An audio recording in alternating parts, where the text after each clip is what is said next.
తాకట్లో ఉన్న మీ బంగారాన్ని విడిపించి ఆ రోజు ఆన్లైన్ రేటుకి కొంటాం. Sharma gold company.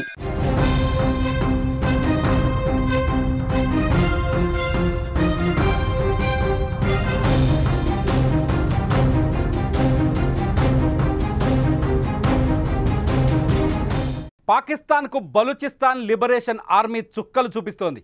ఇప్పటికే సొంత దేశంగా ప్రకటించుకున్న బలూచిస్తాన్ ఒక్కో సిటీని స్వాధీనం చేసుకుంటూ దూసుకుపోతోంది. తాజాగా సురబ్ నగరాన్ని స్వాధీనం చేసుకున్నట్లు ప్రకటించింది BLA. అక్కడి bank, levy station, police station తదితర ప్రధాన ప్రభుత్వ స్థావరాలను ఆధీనంలోకి తీసుకున్నట్లు వివరించింది. ముందుగా సురబ్ నగరంలోకి ప్రవేశించిన BLA బీభత్సం సృష్టించింది. నగరంలోని ప్రభుత్వ ఆఫీసులపై దాడి చేసి తమ ఆధీనంలోకి తెచ్చుకుంది. బ్యాంక్, పోలీస్ స్టేషన్, లెవీ స్టేషన్లను స్వాధీనం చేసుకుంది. BLA దాడుల్లో ఓ సీనియర్ పోలీస్ ఆఫీసర్ కూడా హతమయ్యాడు. పాకిస్తాన్ ఆర్మీ పైన కూడా BLA దాడులు చేసింది. ఇప్పటికే క్వెట్టా, కరాచీ, సురబ్, గిడ్డర్ జాతీయ రహదారులను BLA తన ఆధీనంలోకి తీసుకొని పెట్రోలింగ్ నిర్వహిస్తోంది.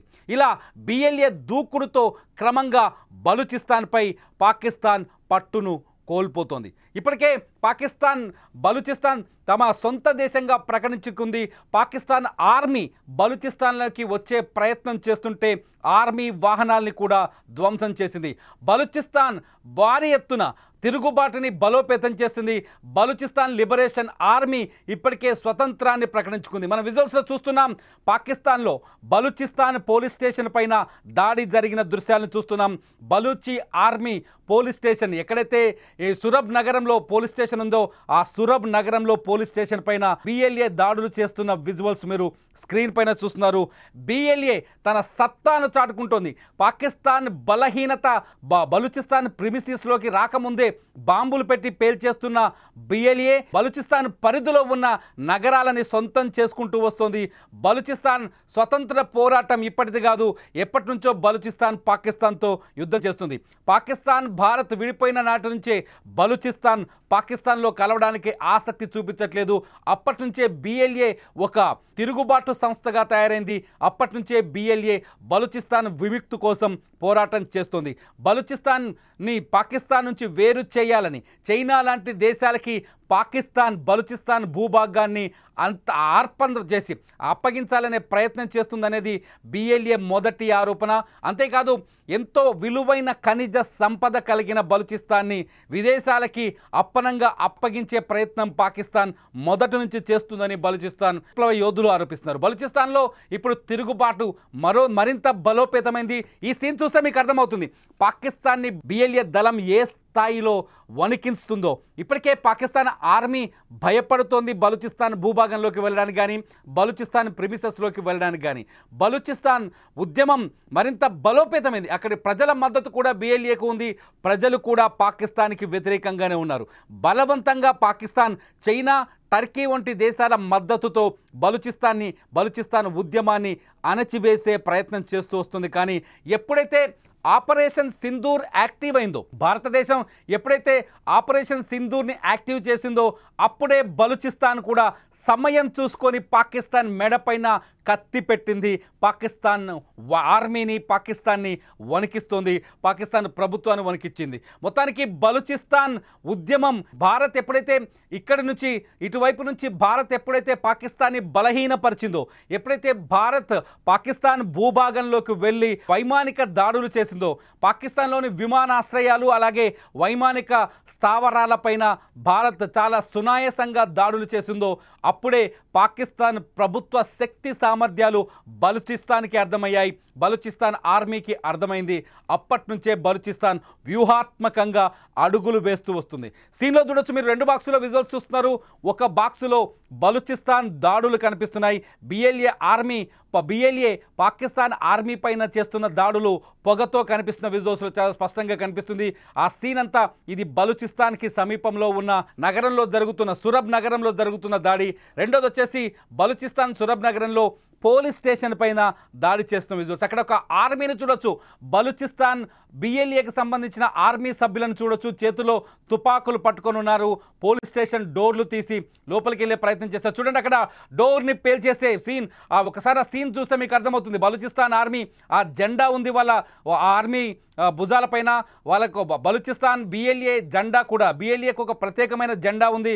ఆ డోర్ని బాంబు పెట్టి పేల్చేశారు. మీరు అబ్జర్వ్ చేయొచ్చు. బాంబు పెట్టి పేల్చేసిన తర్వాత పోలీస్ స్టేషన్లోకి వెళ్ళారు. అక్కడ ప్రజలు కూడా బలూచిస్తాన్ ఆర్మీకి బిఎల్ఏకి బలూచిస్తాన్ లిబరేషన్ ఆర్మీకి ఏ విధంగా మద్దతు ప్రకటిస్తున్నారో, ఇలా ఏ విధంగా మద్దతు ఇస్తున్నారో మనం అబ్జర్వ్ చేయొచ్చు.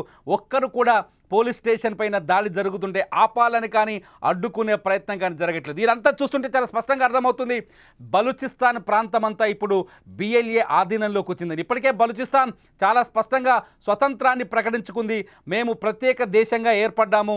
ఇక్కడ నుంచి ఐక్యరాజ్య సమితి కూడా వినతి చేసింది బలూచిస్తాన్ని ప్రత్యేక దేశంగా గుర్తించాలని. బలూచిస్తాన్ చాలా శక్తివంతమైన ప్రాంతం. బలూచిస్తాన్లో అక్కడ ఉద్యమకారులు కూడా చాలా శక్తివంతంగా పోరాటం చేస్తున్నారు. దాదాపు 7 దశాబ్దాల నుంచి పాకిస్తాన్తో అంతర్గత యుద్ధం చేస్తూనే ఉన్నారు. 7 సంవత్సరాల నుంచి పాకిస్తాన్ ఆర్మీ బలూచిస్తాన్లో ఎటువంటి అఘాయిత్యాలకు పాల్పడ్డా ధీటుగా ఎదుర్కొంటూనే వస్తున్నారు. బలూచిస్తాన్లో ఉన్న హిందువులు కావచ్చు, బలూచిస్తాన్లో ఉన్న ముస్లింలు కావచ్చు. పాకిస్తాన్ అంటే సాధారణంగా పాకిస్తాన్లో ముస్లిం కమ్యూనిటీ అధికంగా ఉంటుంది కాబట్టి ముస్లింలంతా పాకిస్తాన్కి మద్దతు అనుకుంటున్నారు. కానీ బలూచిస్తాన్లో సిచ్యువేషన్ వేరే ఉంది. బలూచిస్తాన్లో అక్కడి ముస్లిం పాపులేషన్ కూడా పాకిస్తాన్ని క్షమించట్లేదు. అక్కడున్న ముస్లిం పాపులేషన్ కూడా పాకిస్తాన్ని వ్యతిరేకిస్తుంది, పాకిస్తాన్ పెత్తనాన్ని వ్యతిరేకిస్తుంది. పాకిస్తాన్ అనేది ఒక పిచ్చి దేశం అనే విషయం బలూచిస్తాన్కి చాలా స్పష్టంగా తెలుసు. పాకిస్తాన్కి తమ ఆస్తులని, తమ సర్వస్వాన్ని అర్పించాలి అనే ఆలోచన బలూచిస్తాన్కి చాలా స్పష్టంగా తెలుసు. బలూచిస్తాన్లో బొగ్గు, రాగి, బంగారు ఖనిజాలు ఉన్నాయి. ఈ ఖనిజాలని దోచుకోవడం కోసం పాకిస్తాన్ చేయని కుట్రంటూ లేదు. పాకిస్తాన్ ప్రభుత్వం బొగ్గు ఈ ఖనిజ సంపద దోపిడీ కోసం చైనాకి ఈ ప్రాంతాన్ని అప్పగించింది.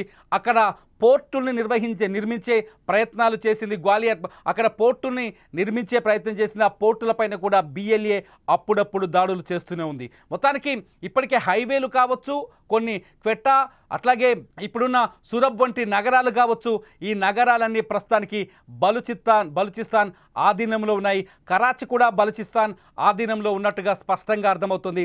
బలూచిస్తాన్ మొత్తానికి తమ బార్డర్ వరకు భూభాగాన్ని స్వాధీనం చేసుకుంది. ఇంకా చెప్పాలి అంటే పాకిస్తాన్కి చుక్కలు చూపిస్తుంది బిఎల్ఏ. పాకిస్తాన్ ప్రభుత్వానికి ముచ్చెమటలు పట్టిస్తుంది. మొత్తానికి బలూచిస్తాన్లో జరుగుతున్న తిరుగుబాటుకి మొత్తం ప్రపంచ దేశాలు ఇప్పుడు మద్దతిస్తాయా లేదా అన్నది ఆసక్తికరంగా మారింది. పాకిస్తాన్కి మద్దతిస్తున్న చైనా బలూచిస్తాన్ కోసమే అని కూడా ఒక చర్చ ఉంది. బలూచిస్తాన్లో ఉన్న గనుల్ని దోచుకోవడం కోసమే గ్రోత్ కారిడార్ని నిర్మిస్తోంది చైనా అని ఒక చర్చ ఉంది. చర్చలన్నింటి నేపథ్యంలో మొత్తానికి బలూచిస్తాన్ ఆర్మీ మాత్రం తమ భూభాగం పైన పట్టును సాధించినట్టుగా తెలుస్తుంది. 2-3 రోజుల క్రితమే పాకిస్తాన్ ఆర్మీకి సంబంధించిన వాహనాలు బలూచిస్తాన్ వైపు వెళ్తుంటే ఆ ఆర్మీ వాహనాల్ని వరుసగా చాలా చాకచక్యంగా పేల్చేసింది బిఎల్ఏ. ఒకేసారి దాదాపు 30 వాహనాల్ని బాంబులు పెట్టి లేపేసింది. దీంతో ఆర్మీ బలూచిస్తాన్ వైపు అడుగులు వేయడానికి, పాకిస్తాన్ ఆర్మీ బలూచిస్తాన్ వైపు అడుగులు వేయడానికి భయపడే పరిస్థితి ఏర్పడింది. మొత్తానికి బలూచిస్తాన్ ఇప్పుడు పాకిస్తాన్ వెన్నులో వణుకు పుట్టిస్తుంది, కంటి మీద కునుకు లేకుండా చేస్తుంది. నిన్న పాక్ ప్రధాని చాలా స్పష్టంగా చెప్పారు. అజర్బైజాన్లో టర్కీ, అజర్బైజాన్, పాకిస్తాన్ 3 కలిసి ఒక కుట్రపూరితమైన సమావేశాన్ని ఏర్పాటు చేసుకున్నాయి. టర్కీ ఆయుధాలని సప్లై చేస్తే అజర్బైజాన్ కూడా ఆర్థిక సహాయం చేయడానికి పాకిస్తాన్ ముందుకొచ్చింది. ఇదే సమయంలో పాకిస్తాన్ ప్రధానమంత్రి షహబాజ్ షరీఫ్ కొన్ని విచిత్రమైన వ్యాఖ్యలు చేశారు. ఏం చేశారు? భారతదేశం మాకు కంటి మీద కొనుకు లేకుండా చేస్తుందని చెప్పారు. భారతదేశం మేము దాడి చేద్దామని ప్లాన్ చేసుకునే లోపే పాకిస్తాన్లో తుక్కు రేగొట్టిందని, పాకిస్తాన్లో వరుసగా దాడులు చేసి నిద్ర లేకుండా చేసిందని బహిరంగంగా ప్రపంచ మీడియా ముందు అంగీకరించాడు. కానీ అంతకుముందుకు ఇదే షహబాజ్ షరీఫ్ పాకిస్తాన్లో ఏం చేశాడు? విజయోత్సవ ర్యాలీలు చేశాడు. మే 10వ తేదీకి ముందు సీజ్ ఫైర్ తర్వాత కొత్త వింత నాటకాలు ప్రదర్శించాడు. ఎప్పుడైతే పాకిస్తాన్ ప్రధానమంత్రి అజర్బైజాన్లో ఈ ప్రకటన చేశారో అక్కడే పాకిస్తాన్ ఆర్మీ చీఫ్ కూడా ఉన్నారు. అయితే మొత్తానికి బుద్ధి వచ్చినట్టుగా నటిస్తోంది పాకిస్తాన్. కశ్మీర్ పైన చర్చిద్దాం, అట్లాగే సింధు జలాలపైన చర్చిద్దాం, ఉగ్రవాదం పైన చర్చిద్దాం అంటూ భారత ప్రభుత్వానికి ఆదేశాలు పంపిస్తోంది, సందేశాలు పంపిస్తోంది. చర్చలకు భారత ప్రభుత్వం ముందుకు రావాలని అంటుంది. కానీ పాకిస్తాన్లో మాత్రం అక్కడ ఉగ్రవాదులు సమావేశాలు నిర్వహిస్తున్నారు. నిన్న లష్కరే తోయిబా అధినేత ఎవరైతే హఫీజ్ సయీద్ ఉన్నాడో, ఈ హఫీజ్ సయీద్ పాకిస్తాన్లోని పంజాబ్ ఏరియాలో ర్యాలీలు చేశాడు.